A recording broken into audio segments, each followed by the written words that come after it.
The sun lingered low over the Cartwright Valley, spilling gold across a stretch of land that seemed endless. Fences ran in neat lines down to the river, herds of cattle moving slow and steady under the watch of seasoned riders. Barn roofs caught the light, turning crimson as though the day itself wished to honor the dynasty that had carved order out of wilderness.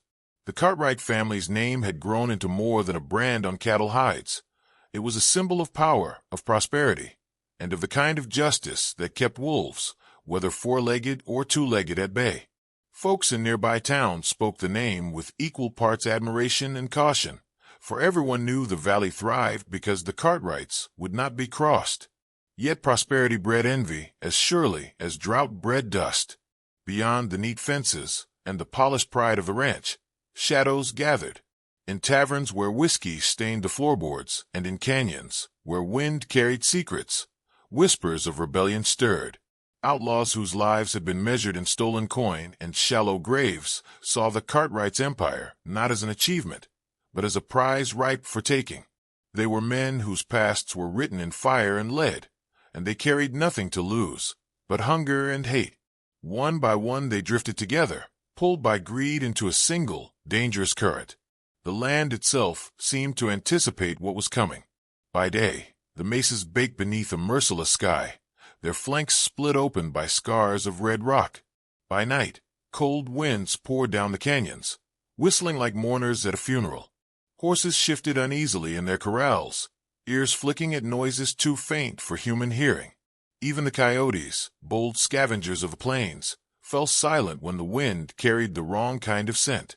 The valley breathed unease, though few dared to speak of it. Most men told themselves the Cartwrights were too strong, their legacy too iron-bound to be shaken. But legacies had fallen before, and greed had toppled greater empires than a cattle ranch. Around the long table inside the ranch house, the Cartwrights kept their talk measured and serious. John Cartwright, the patriarch, was a man weathered by both sun and hardship, his hands scarred from decades of work, his voice steady as oak. His sons, Matthew and Daniel, carried the same stern features and the same quiet fire in their eyes. To them, the ranch was more than land. It was inheritance, responsibility, and the hard-won security their family had paid for with blood. Yet in the back of John's mind, unease coiled. He had seen too many winters, too many lean years, not to recognize when the wind carried change. Word traveled fast across the frontier, though rarely on paper. A merchant might hear of stolen supplies, a ranch hand might return spooked from a trail, and by the time the news reached Cartwright Valley, the story bore the weight of inevitability. A stagecoach ambushed along the western trail, a freight wagon torched by men who vanished into the dust. A rancher from across the river swore he heard laughter in the night before his barn went up in flames. Always the signs pointed toward a gathering, a hand tightening into a fist. The Cartwrights stood in the eye of it, the richest target in the territory, and the outlaws knew it. Riders kept their guns closer now. The bunkhouse, once filled with easy banter, grew quieter at night. Men rolled cigarettes with nervous fingers and glanced too often at the windows. Fear has a way of creeping into even the strongest hearts, and though the Cartwrights were respected, their men were only human. Every rumor of outlaw movements sharpened the sense that a storm was forming, though no one could say when the lightning would strike. It was not a matter of if, but of how soon. Up on a ridge that overlooked the valley, a lone figure sat his horse in silence. The wind tugged at the brim of his hat, carrying the smell of sagebrush and dry dust. He watched the ranch below with an expression carved from stone, neither smile nor frown, only the unyielding stillness of a man accustomed to patience. His eyes, dark and unreadable, followed the riders as they moved along the fence lines, their silhouettes etched against the fading light. The Cartwrights did not know him, nor did the outlaws. To the valley, he was a stranger, but to himself, he was something else entirely, an observer, a man biding his time, waiting for the threads of fate to draw tight. The horse beneath him stamped once, shaking its mane, but the man did not move. He had seen lands like this before, prosperous valleys poised on the brink of blood. He knew how quickly the earth could drink red, how swiftly families could be broken by fire and lead. The Cartwrights, proud though they were, had no idea just how many eyes were fixed upon them, nor how many rifles might soon be raised in their direction. Yet the drifters' gaze lingered not with malice, but with something more complex. Perhaps it was curiosity, perhaps it was duty, or perhaps it was something far older, buried in the scars he carried unseen. As twilight deepened, the valley shifted. Lamps flared to life in the ranch house, throwing warm rectangles of light across the yard. A dog barked once, then fell silent. The river glimmered faintly in the last shred of daylight, a silver ribbon winding through darkening land. Above it all, the ridge kept its secrets, holding the drifter like a sentinel of fate. No one knew he was there. No one knew he would matter. But the night had a way of keeping truths hidden until the hour came when all was revealed. And when that hour came, the name Cartwright, already heavy with power, would be tested, and the West itself would learn what fear truly meant. The first strike came on a moonless night, when the wind carried only the smell of dry sage and distant rain. A supply wagon bound for the Cartwright ranch rolled through the canyon, with a single lantern, swinging like a nervous heart. Before dawn, the teamsters were found walking back to town barefoot, faces white as ash, their stories broken by stammers. The wagon was gone, the mules scattered, and the canyon floor littered with empty shells. No one saw the men who did it, but the pattern of their violence spread across the territory like wildfire. 2 nights later, a freight depot along the river burned until its timbers glowed like molten iron. Merchants in Red Hollow woke to smoke on the horizon and the sick realization that every barrel of grain and every crate of ammunition they'd stored for winter had turned to black cinders. By the weeks end, a stagecoach was held at gunpoint on the open flats. The passengers returned to town unharmed, but stripped of every coin and promise they carried. Each victim described the same thing: men masked in dust and bandanas, moving with the precision of wolves that had learned to hunt as one. Fear settled over the frontier like a storm cloud no wind could break. Shopkeepers bolted their doors before dusk. Lamps and windows trembled behind drawn curtains, and children were pulled indoors at the first flicker of evening. The clatter of hammers in the blacksmith's forge quieted, replaced by the metallic click of rifles being checked and rechecked. In saloons where laughter once rose with the smoke, conversations fell to whispers. Every eye turned toward the door at the slightest creak of hinges. Sheriff Amos Dugan wore the burden heavier than his badge. He was a big man with a reputation for fair dealings, but the string of raids bent his spine like a yoke. Deputies deserted in silence, leaving their 10 stars behind, and when townsfolk demanded action, he offered only promises that sounded thin even to his own ears.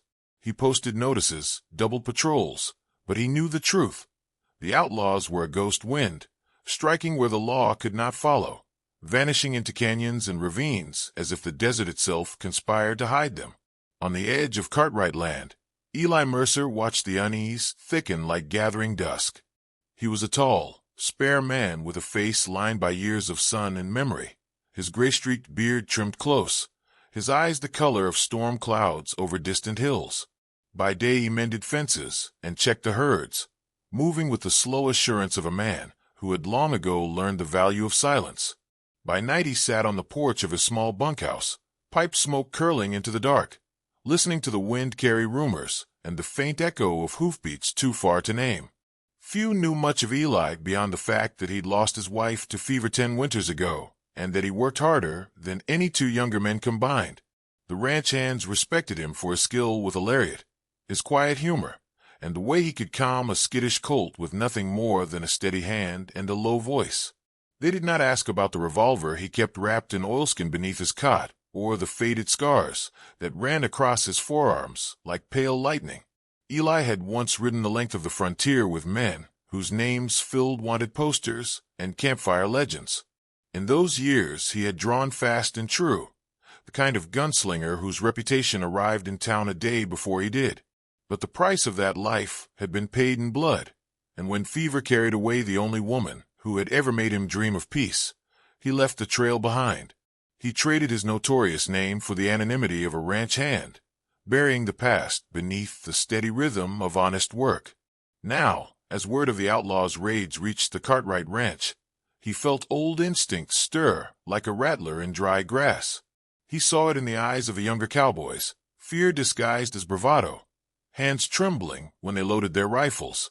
He saw it in the way John Cartwright lingered on the porch after sunset, staring across the valley as if he could will the darkness to stay at bay. The ranch, for all its wealth and strength, had cracks that only a seasoned fighter could see. Supply lines stretched thin, night guards inexperienced, trails that offered cover to men who knew how to vanish. One evening Eli rode into Red Hollow for feed and found the main street nearly deserted though the sun had not yet set. The saloon's swinging doors creaked open and shut in the wind, their usual chorus of piano and laughter replaced by the hollow sound of emptiness. The blacksmith's forge lay cold, the hammer silent.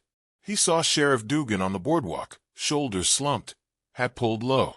Their eyes met briefly, and in that glance Eli recognized something he hadn't seen in years, a lawman outmatched and aware of it. "Won't be long before they come here," Dugan said quietly, not bothering with a greeting. "And if they take Red Hollow, the Cartwrights are next." Eli nodded but said nothing. Words were cheap against the weight of what was coming. He bought his supplies and rode back under a sky smeared with crimson, the horizon flickering as if distant lightning warned of an unseen storm. That night he couldn't sleep. Memories uncoiled in the dark, the sudden roar of gunfire in narrow streets, the metallic taste of fear, the silence after a man fell. He had promised his wife, on the day she slipped away, that he would never again live by the gun. Yet the promise gnawed at him now, a fragile shield against a world that cared nothing for vows. Before dawn he saddled his horse and rode the perimeter of the Cartwright range. Coyotes yipped in the distance, their calls thin and mocking. The wind carried a scent he recognized instantly, campfire smoke where no honest camp should be. He followed it to a rise overlooking a narrow draw and saw faint glimmers below, like stars fallen to earth. Shapes moved around the flames, shadows of men who were patient and deadly. He counted at least a dozen. They were closer than anyone feared. Eli stayed until the fire burned low, then turned back toward the ranch as the first pale streaks of morning brushed the sky. The valley lay quiet, but the quiet felt wrong, as if the land itself held its breath. He knew the Cartwrights would fight if pressed, but he also knew courage without experience was little more than a good way to die.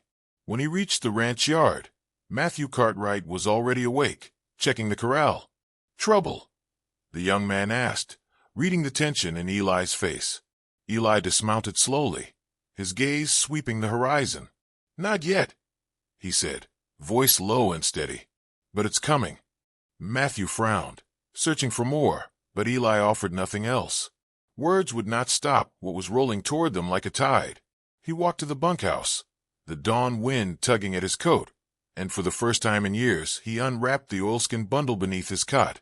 The revolver lay within, polished metal catching the weak light. His hand closed around it with a familiarity that both comforted and condemned him. The promise he'd made to a dying woman trembled on his lips, but the valley outside was waking to danger, and some promises had to bend before they broke. As the first true rays of sunlight struck the Cartwright ranch, Eli Mercer knew the life he had buried was rising once more, summoned by a storm that could no longer be ignored. The morning after Eli unwrapped the revolver, a thin veil of smoke hung over Red Hollow, faint but sour enough to turn the stomach. He found the source before noon, the north barn of a neighboring ranch smoldering black, its roof collapsed like a broken spine.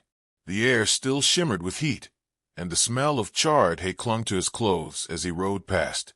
Tracks led away from the wreckage, too many to count, a careless scrawl of hoof prints heading toward the hills.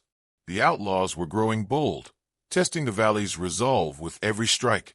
At the Cartwright ranch, the family gathered under the wide eaves, their faces drawn tight.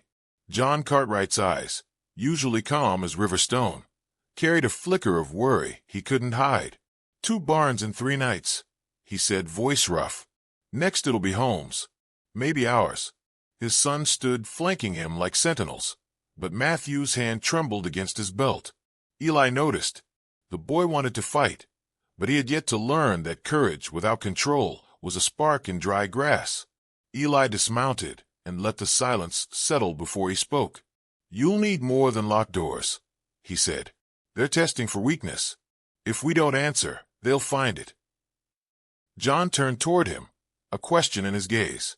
Eli had been the quiet ranch hand for years, steady and unassuming. Now there was an iron edge to his voice that demanded attention. "What do you suggest?" John asked. "People who can shoot straight. People who won't break when the dark comes down." Eli paused, the words tasting of old dust and memory. "I know a few." By dusk, Eli was riding toward the forge at the edge of town, where Sam Calder kept his anvil ringing from dawn to starlight. Sam was broad-shouldered, his arms thick with muscle and soot, a Civil War veteran who spoke little of the battles that had left a limp in his stride. He looked up from the furnace as Eli approached, eyes narrowing against the sparks. "I figured you'd knock sooner or later," Sam said, as though he had been expecting this moment. "I hear the valley's turning mean again." "We'll need a steady gun and a steadier hand," Eli replied. "This isn't a call for heroes, Sam. It's a call for men who know what killing costs." Sam set down his hammer, the clang echoing like a warning bell. "I swore I was done with that life." "So did I," Eli said quietly. Their eyes met, and no more words were needed. Sam wiped the sweat from his brow, fetched an old rifle from behind the forge, and nodded once. The next stop was the schoolhouse, where lantern light glowed soft through lace curtains. Inside, Clara Bennett stacked papers and wiped chalk from her hands. She was known for her calm voice and quick mind, a teacher who carried herself with a dignity that kept even the rowdiest boys in line. Few knew she could shoot the eye from a hawk at 100 yards, a skill passed down from a father who'd hunted the frontier when it was still wilderness. Eli removed his hat as he stepped inside. "Clara," he began, "there's trouble coming. I need someone who can keep a rifle steady when the wind turns bad." She studied him, eyes sharp as polished glass.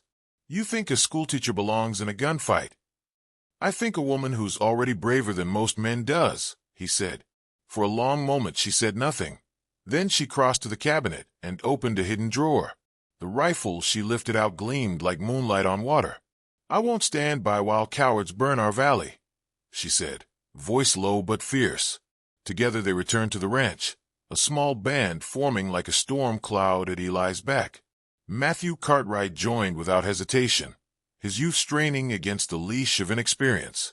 He carried a Winchester nearly as long as he was tall, and though his father's worry showed in every glance, John did not stop him. Sometimes a boy needed to prove his own steel. Night after night the outlaws pressed harder. They ambushed riders on the western trail, leaving wagons splintered and oxen bleeding in the dust. Flames lit the horizon where ranch houses once stood, their glow a cruel beacon visible for miles. The scent of smoke became the valley's constant perfume, a bitter reminder that no family was beyond reach. Each attack carried a message. The Cartwrights were next. Eli moved through these days with a grim efficiency, training the small group in silence. He drilled Matthew until the boy's hand stopped shaking, taught Clara how to shoot from shadow without the flare of muzzle flash giving her away. With Sam he set ambush points and escape routes, mapping the valley as if it were a battlefield. Yet inside, every bullet loaded felt like a betrayal. At night when the others slept, Eli walked the dark fence lines alone, memories rising like ghosts. He saw again the man he had faced in dusty towns, the split second when life and death balanced on a trigger. He remembered the weight of his wife's hand as she lay fevered and fading, the promise she drew from him with her last breath. No more guns, no more killing. He had meant it with all his heart, but the valley whispered of fire and blood, and the promise seemed as fragile as smoke. The outlaws struck again under a sky heavy with stars. A group of riders, returning from the river, never reached the ranch. At dawn their horses came back lathered and riderless, eyes wild with terror.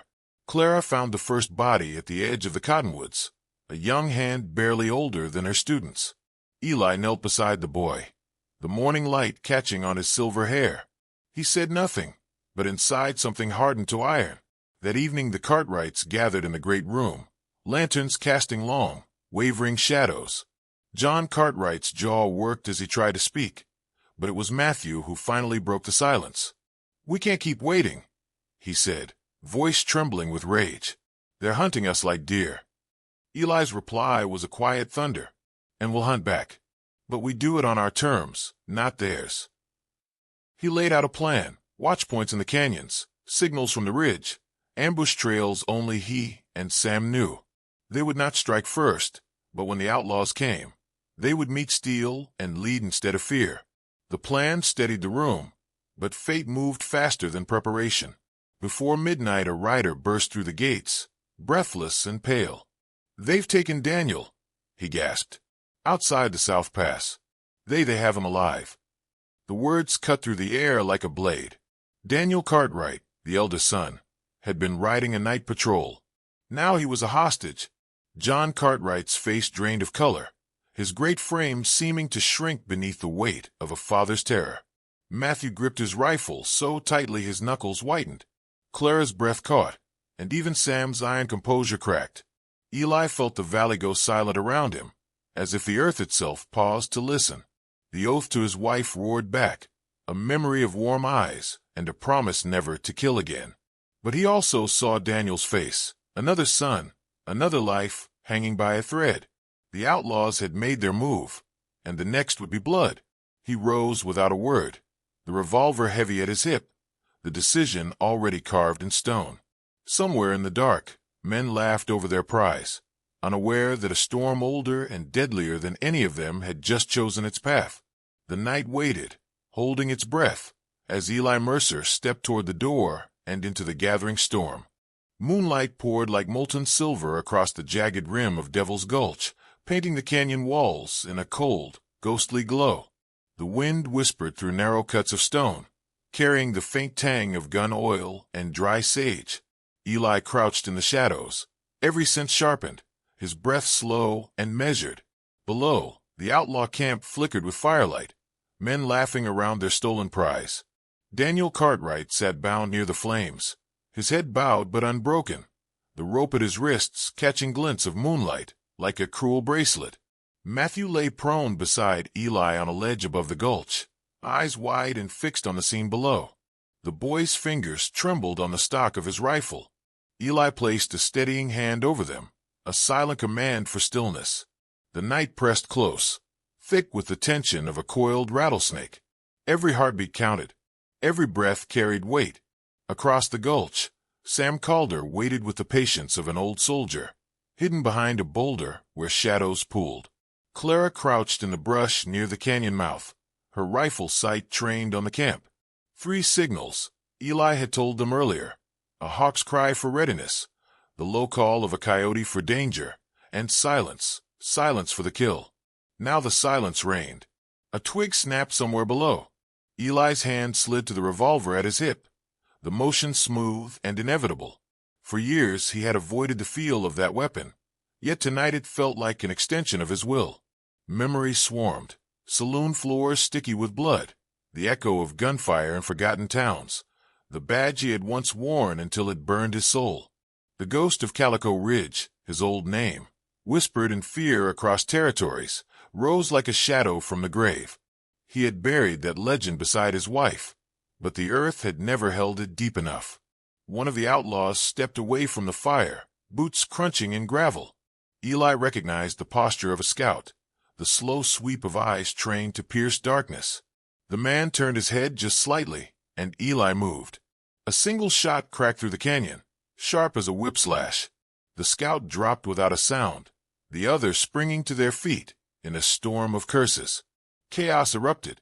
Sam's rifle boomed from across the gulch, a flash of orange in the black. Clara's shot followed a heartbeat later, precise and deadly, splintering the handle of an outlaw's pistol before he could raise it.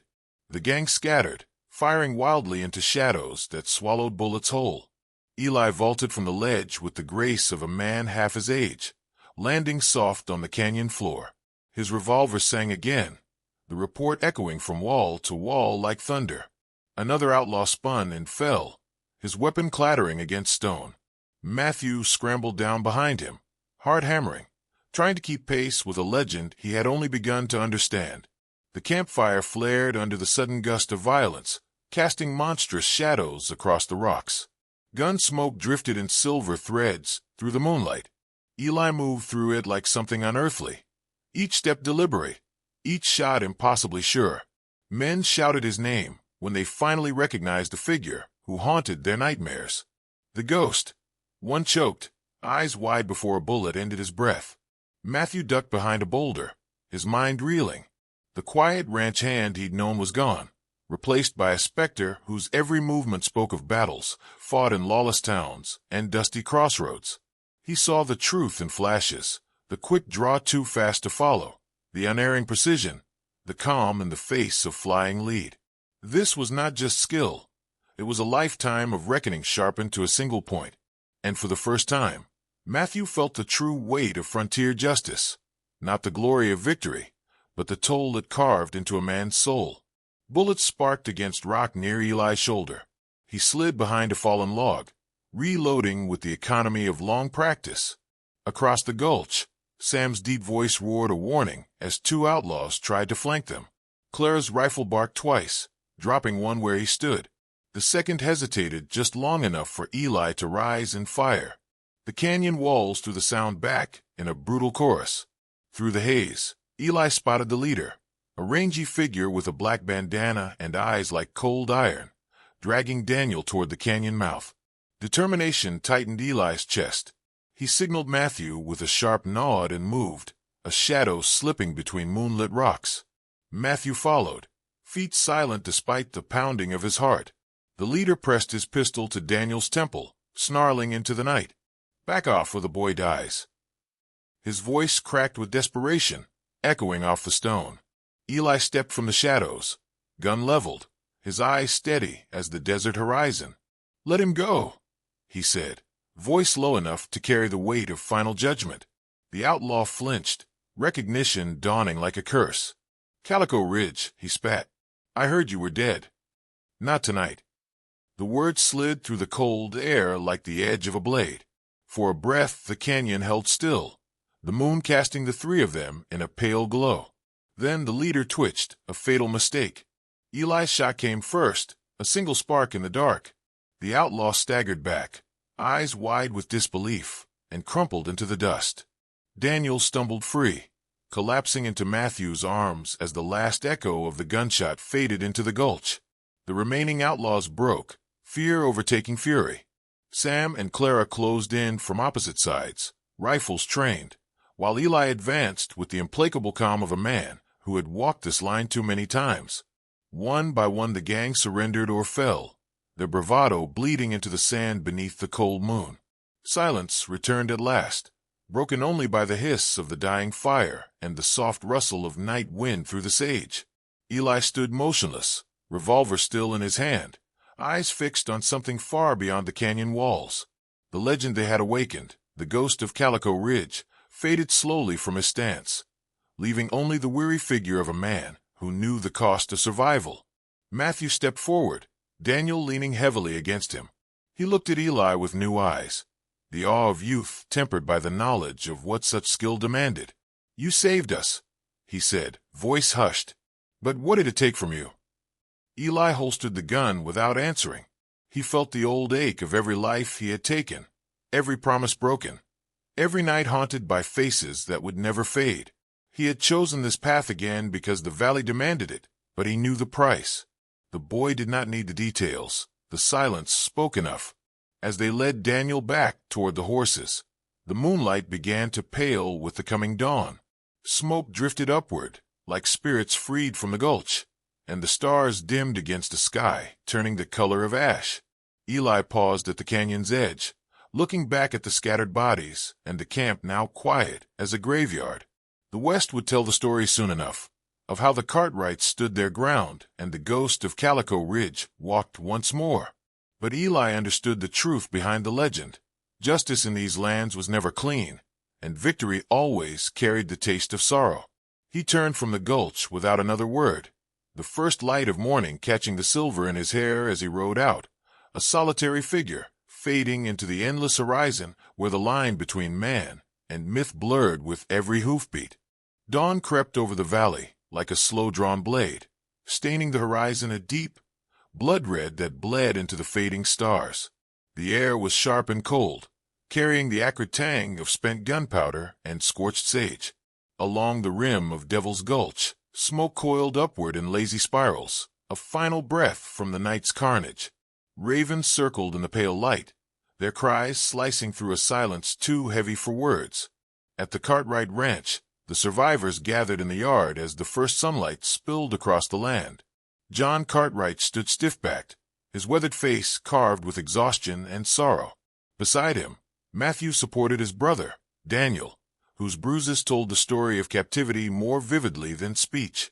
Ranch hands moved quietly among them, some carrying bandaged arms, others' faces streaked with soot and the hollow look of men who had seen death stare back. The night had stolen friends and neighbors, and though victory belonged to them, the cost weighed like a millstone. The valley itself seemed to pause. Wind shifted through the mesquite, carrying a coppery scent that would linger long after the last body was buried. Horses stamped nervously, their breath steaming in the chill. From the distant town, no church bell rang. Red Hollow waited, holding its breath, as if uncertain whether to mourn or celebrate. Matthew's eyes kept searching the yard, tracing every shadow as if expecting a familiar silhouette. "He's gone," he whispered when the truth settled in. At first no one answered. Then Clara Bennett stepped from the porch, rifle slung across her back, and nodded toward the gate. "He left before the sky broke," she said softly. I heard the hoofbeats fading east. By the time Matthew reached the gate, the only sign of Eli Mercer remained, a silver badge pinned to the top rail, polished to a cold gleam. It caught the sunrise and threw it back like a shard of pure light. Matthew lifted it carefully, the metal chilled against his palm. The engraving was worn but still legible, U.S. Marshal, Calico Ridge. So the whispers were true. The quiet ranch hand who fixed fences and mended saddles had once carried the law across deserts and badlands, and last night he had worn that mantle again. John joined his son, eyes lingering on the badge with a gravity that needed no words. "The ghost," he murmured half to himself. "I heard tales when I was a younger man. Never thought I'd shake his hand." Matthew closed his fingers around the badge, feeling the weight of more than metal. "He saved us," he said, voice tight with something between awe and grief. But he carried the burden alone.